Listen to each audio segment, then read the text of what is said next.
Astaghfirullah. Assalamualaikum warahmatullahi wabarakatuh. Alhamdulillah, salatu wassalamu ala rasulillah wa ala alihi wa sahbihi wa mawalah, wa la hawla wa la quwata illa billahi wa ba'du. Qala Allahu azza wa jalla, ya ayyuhalladzina amanu taqullaha haqqa tuqatih wa la tamutunna illa wa antum muslimun. Amma ba'du, ma'asyiral muslimin yang dimuliakan Allah Subhanahu wa taala. Alhamdulillah, segala puja dan puji hanya milik Allah Subhanahu wa taala. Di pagi hari ini Allah Subhanahu wa taala masih pertemukan kita walaupun lewat media Jabal Uhud.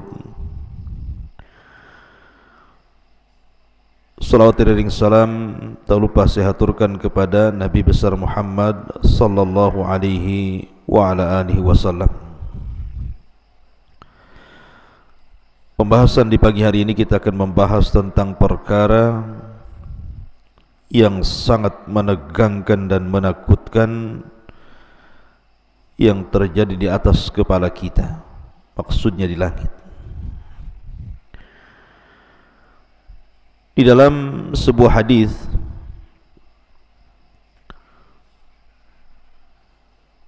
yang dikeluarkan oleh Abu Nuaim, dan hadis ini juga dikeluarkan Imam Muslim, di mana Nabi SAW pernah duduk-duduk di sekitar para sahabat Rasul.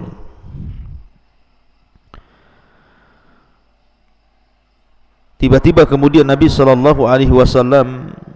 dan juga para sahabat Rasul melihat ada gugusan bintang, semacam meteor yang jatuh dari langit, kemudian memancarkan cahaya. Kemudian Nabi SAW bertanya kepada para sahabat, "Ma kuntum taquluna fil jahiliyati idza rumiya bimithli hadza?" Kata Rasul, bagaimana pendapatmu atau pendapat kalian ketika kalian di masa jahiliyah apabila terjadi gugusan bintang atau terjadi meteor jatuh? Bagaimana pendapat kalian di waktu itu? Maka para sahabat Nabi SAW sebagai adab mereka kepada Allah dan Rasulnya mengatakan, Allahu wa rasuluhu a'lam. Allah dan Rasulnya yang lebih paham. Kunna naqul, kemudian para sahabat mengatakan, kami katakan, wulidal lailata rajulun azimun wa matal lailata rajulun azimun. Boleh jadi wahai Rasul, dengan adanya gugusan bintang ataupun adanya meteor jatuh itu karena akan lahir orang yang sangat agung di masa depan, atau boleh jadi telah meninggal orang yang dianggap agung pada saat hari ini. Maka Nabi SAW meluruskan bahwa meteor jatuh atau gugusan bintang yang jatuh itu bukan karena itu. Persis seperti kejadian gerhana matahari di zaman Rasul. Ketika Ibrahim meninggal dunia, itu bertepatan dengan gerhana matahari. Kemudian para sahabat menyangka bahwa gerhana itu terjadi karena kematian seseorang atau karena hidupnya seseorang. Maka Nabi SAW meneruskan pemahaman itu dan mengatakan, sesungguhnya gerhana itu ayatun min ayatillah, satu tanda dari tanda-tanda kuasa Allah, liyukhawwifa ibadah, agar Allah menakut-nakuti hamba-hambanya.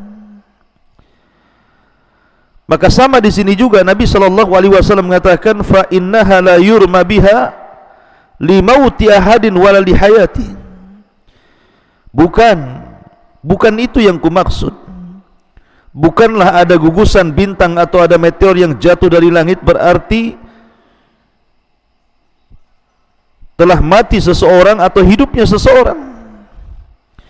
Walakin, akan tetapi kata Nabi SAW, Rabbana idza qadha amran sabbahathu hamalatul arshi thumma sabbathu ahlus samai alladhina yalunahum thumma sabbathum ahlus samai alladhina yalunahum hatta yablugha tasbiha ahlus samai dunya.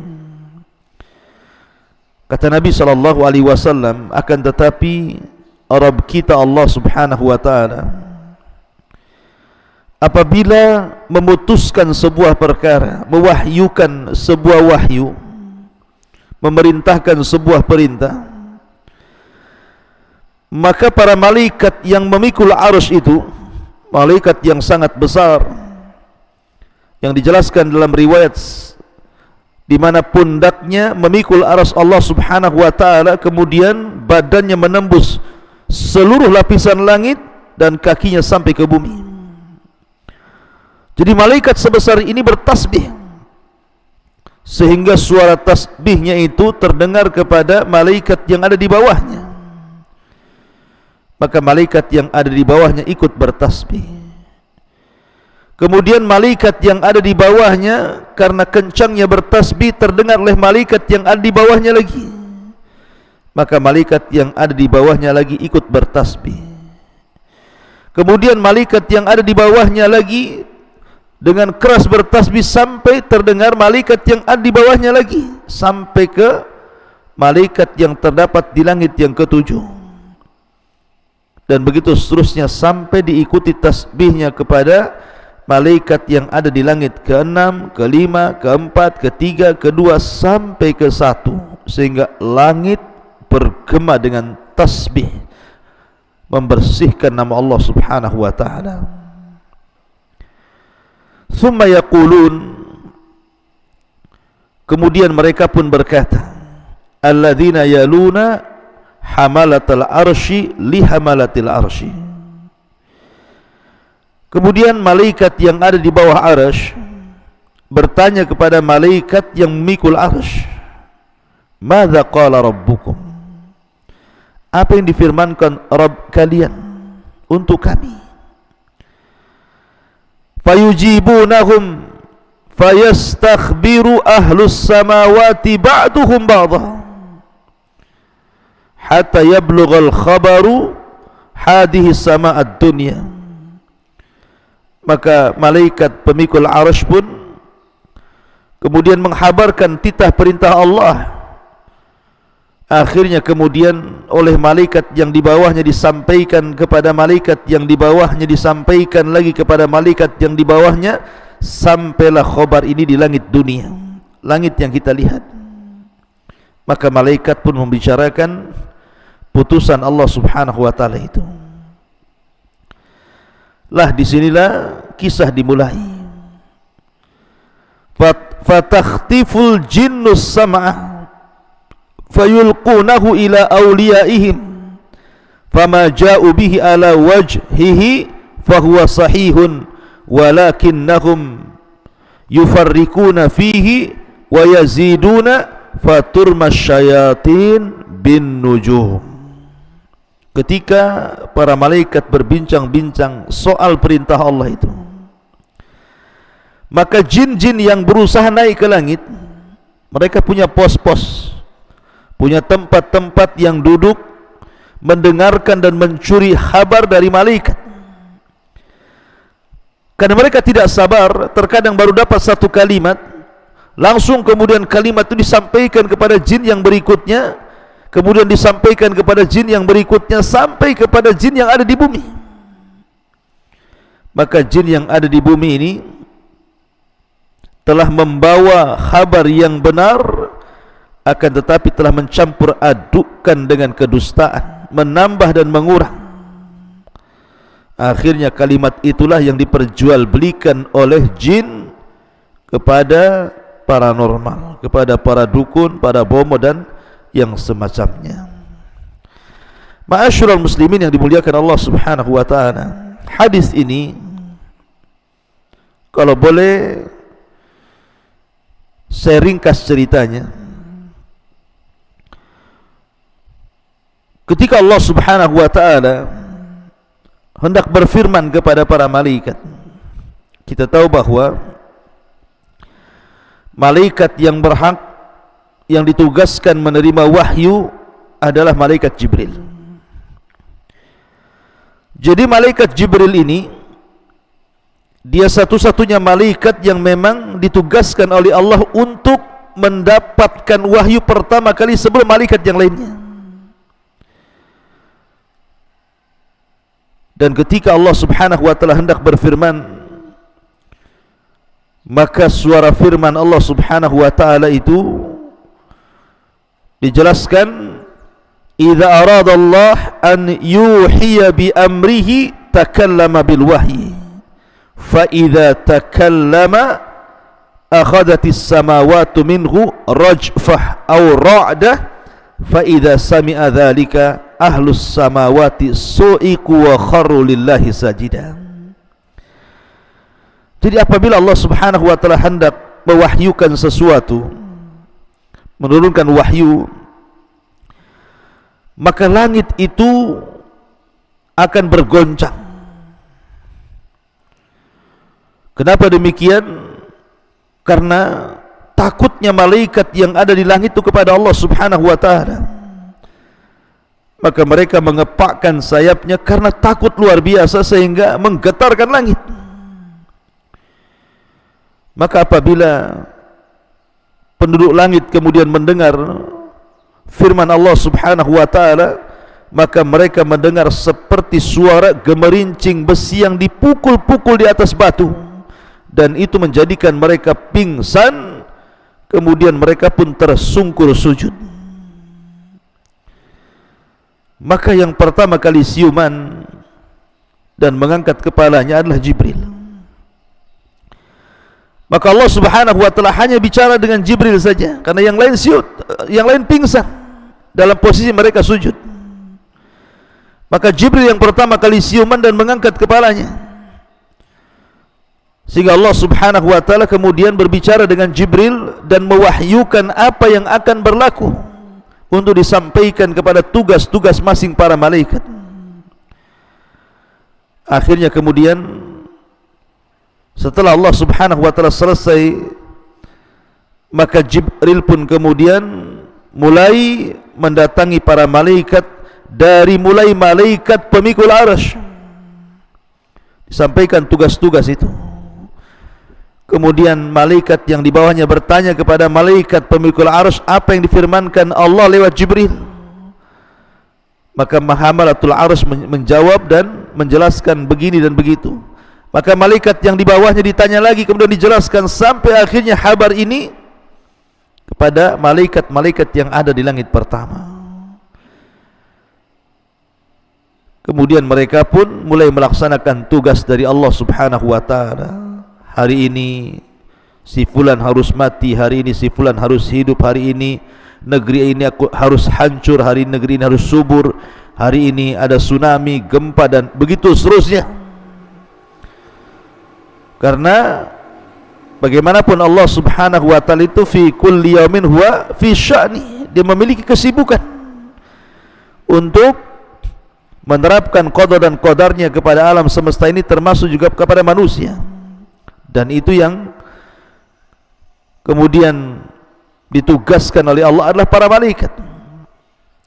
Lah ketika malaikat yang ada di langit pertama ini sedang berbincang-bincang soal perintah qada dan qadar Allah Subhanahu wa taala, maka jin-jin yang ada di langit yang disebutkan dalam hadis Nabi sallallahu alaihi wasallam, idza qadallahu al-amra fis sama'i dharabatil malaikatu bi ajnihatiha khud'anan liqaulihi ka'annahu silsilatun ala safwan. Apabila Allah Subhanahu wa taala memutuskan sebuah perkara di langit, maka para malaikat akan mengepak-ngepakkan sayapnya karena merendah dirikan mereka kepada Allah Subhanahu wa taala, karena takutnya mereka kepada Allah Subhanahu wa taala, dan seolah-olah suara itu seperti suara gemerincing besi, rantai besi yang dipukul-pukulkan di atas batu. Fa idza fuzza an qulubihim, apabila telah dicabut perasaan takut mereka, mereka mengatakan madza qala rabbukum, apa yang difirmankan Rabb kalian? Qalul haq, maka para malaikat yang ada di langit kemudian mengatakan Allah Subhanahu wa taala telah berfirman dengan kepastian, dengan kebenaran. Lah ketika kemudian para malaikat yang di langit pertama berbincang-bincang inilah, kemudian dijelaskan fayasmauha mustarikus sam'i, maka para pencuri berita dari kalangan jin mulai mendengar. Wa mustarikus sam'i hakadha ba'duhu fawqa ba'din wa wasafa Sufyanu biyadi, dan Sufyan Ats-Tsauri mensifati orang yang mencuri kabar itu, maksudnya dari kalangan jin, seperti ini dan seperti ini, kemudian seperti ini, seperti ini, seperti ini, sampai ke langit. Seperti kalau kita lihat orang panjat pinang, lomba panjat pinang, seperti itulah.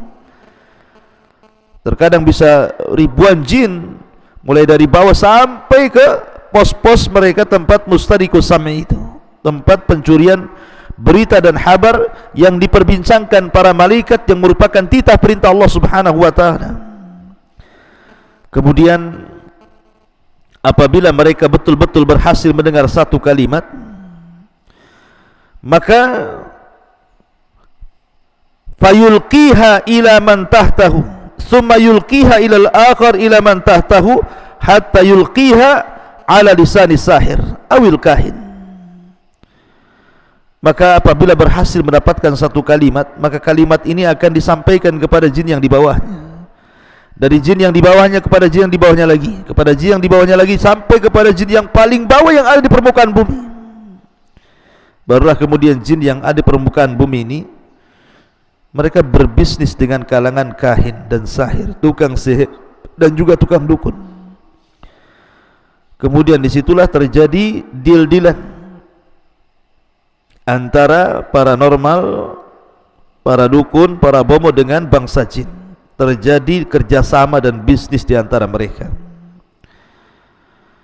Kemudian warubbama alqaha qabla an yudrikahu, tetapi terkadang jin-jin itu juga tidak berhasil sampai ke langit, karena akhirnya mereka pun dilempar oleh meteor-meteor itu, oleh gugusan-gugusan bintang itu, hingga terbakar dan mati.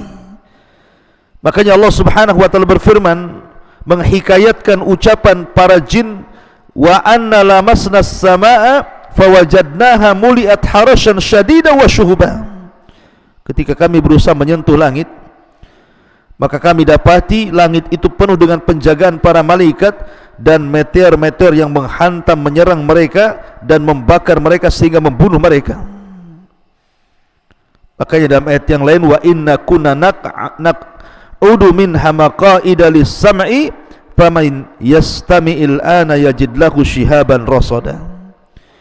Dan terkadang kami duduk di tempat-tempat pencurian kabar berita yang ada di langit, maka barang siapa yang berusaha untuk mendengar, mencuri-curi kabar dari langit, terkadang datang meteor dan menghantam mereka, mengintip mereka, hendak membakar mereka. Ya, karena salah satu fungsi bintang itu disebutkan para ulama dalam kitab Tauhid adalah untuk melempar setan, rusuban li syayat, syuhuban li syayatin, untuk membakar setan-setan. Kemudian sahabat Nabi SAW bertanya, bukankah Rasul ketika Nabi SAW mengatakan fayakdzibu ma'aha mi'ata kadzbah, tetapi walaupun mereka mencuri dengar bukan berarti mereka benar dalam menghabarkan. Terkadang satu cerita yang benar dicampur adukan 99 cerita yang tidak benar.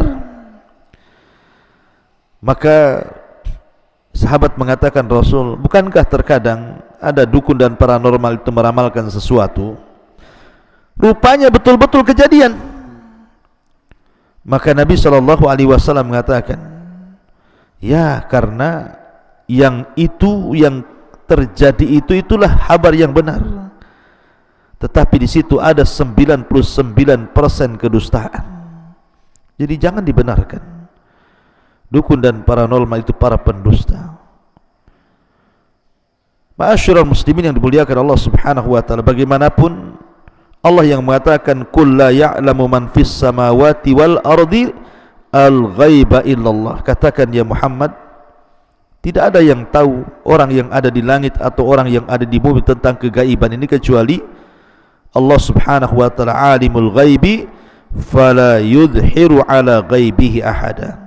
Dialah zat yang maha mengetahui yang gaib, tidak ada yang tahu tentang gaib kecuali Allah Subhanahu wa taala. Itulah peristiwa yang menakutkan dan menegangkan yang ada di langit sana. Mudah-mudahan ada manfaatnya. Subhanakallahumma bihamdika asyhadu an la ilaha illa anta astaghfiruka wa atubu ilaik. Allahu ta'ala. Assalamualaikum warahmatullahi wabarakatuh.